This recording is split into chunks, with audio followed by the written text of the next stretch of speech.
Hello, everyone. My name is Dr. Byron B. Craig. I'm an assistant professor here in the School of Communication at Illinois State University. So I got my PhD and my master's degrees from Indiana University and the other Bloomington, Indiana. And really what sparked my interest in getting those degrees was when I did my degree, my master's degree was in African American Studies, and I met students who were working on their PhDs in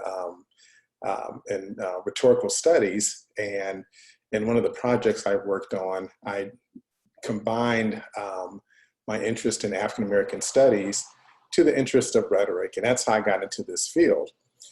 So this is the beginning of my second year here at Illinois State University, and of course I hope, like everyone else, to get tenure here, to stay here, to continue doing work here, and to really further my research and my scholarship profile while I'm here.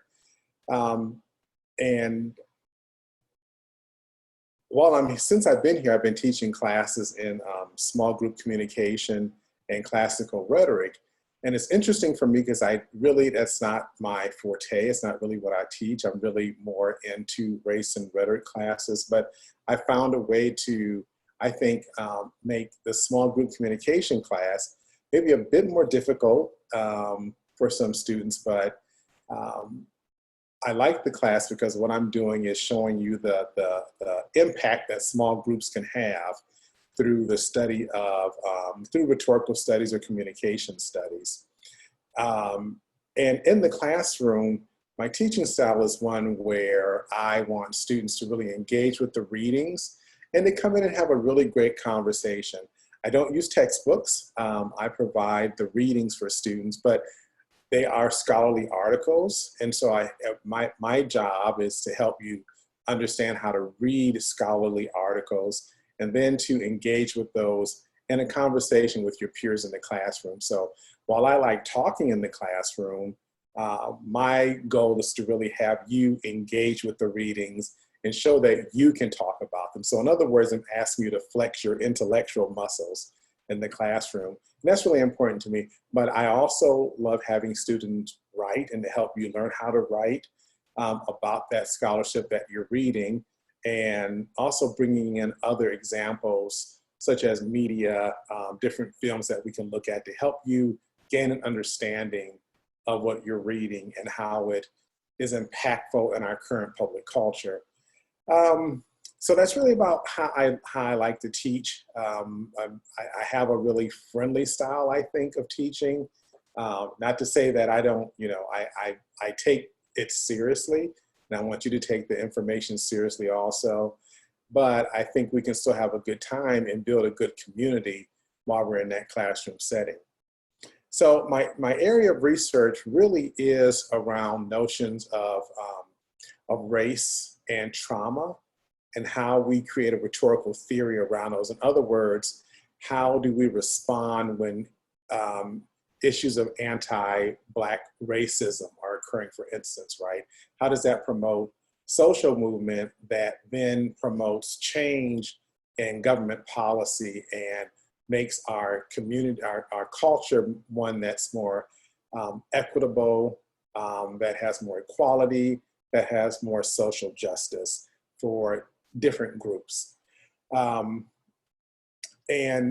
What I'm doing now currently is I'm doing a lot of work on looking at shows like Watchmen, so where I'm looking at race and trauma. I also study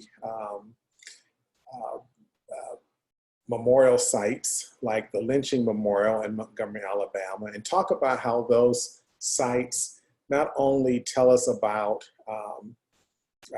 creating justice, but also the trauma from those historical issues, but then how we can do social justice through creating these different sites of memory.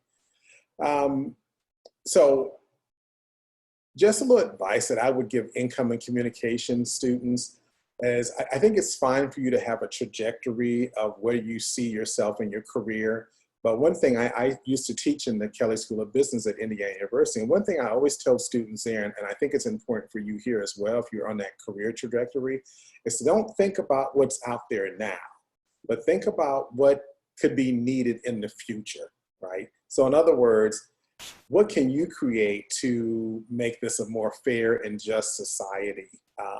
And I think that requires you to be really think about how you become a creative thinker.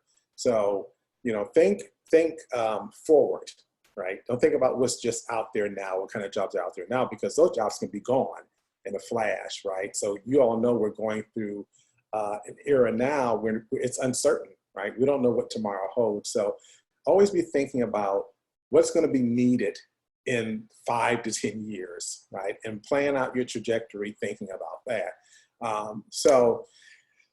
That's the advice I would give you as an income and communication student, but also understand that, you know, if you really think about and try to, find the intersections, do a synthesis of everything, all the classes that you're taking, put those things together, and that's going to help you become more forward thinking. So enough of that being on the soapbox, but let me tell you a little fun fact about myself, and then I'm going to finish up. I love traveling, so I've traveled all, to Europe plenty of times, to Asian countries, and as you can see behind me, I have a cabinet full of things I've collected from my travels. So I do collect bells to every country I go to. This is from Italy. I think this was on my 3rd trip to Italy that I got this one. And then I've also been to France a number of times. And then in one of my trips to France, I also took a train to Monaco. This is one of the bells I got there. So I love collecting bells, but I also collect old paraphernalia from, I have some things from my great-grandparents and from my grandparents. And this was an old champagne flute I got from my grandmother's estate when she passed away, that she used. I used to watch her entertain. She was in organizations like Organization for Professional Black Women. And this is what she would serve champagne in. So it was a champagne flute, but I think it really was a dessert bowl. And then this is a piece of china from my other grandmother, who had it passed down from her mother. And when she passed away, she gave it to my mother, and then my mother passed away a few years ago, and it was passed down to me. So it's a numbered piece of china, which is important. And I can't remember what reason why it's so important, but I think typically when it's numbered, it means it was part of occupied China. But this is an old piece that she got, and I have the full set behind me in that cabinet also. So that's one of the fun things about myself. I love collecting old pieces of dishware, chinaware, and anything that has some kind of value. So for me, it's valuable because it's from my family, and these are things I can hang on to and keep that spirit alive of my ancestors. So yeah, so that's about it about me, and I look forward to meeting you when we can be. I won't be on campus this semester. I'm teaching online this semester. I'm not sure what's going to happen in the spring. None of us, again, like I said, none of us are sure what's going to really happen with this. So, but I hope you have a very good semester, a very good first year. If you're a first-year student, if you're a returning student, good luck to you. I know this, again, is a difficult time, but if we all hang in there together and do what's necessary to do to rid ourselves and to keep ourselves safe of this virus, I think we'll be fine. So it was nice talking with you, and I look forward to meeting you in the future. Take care.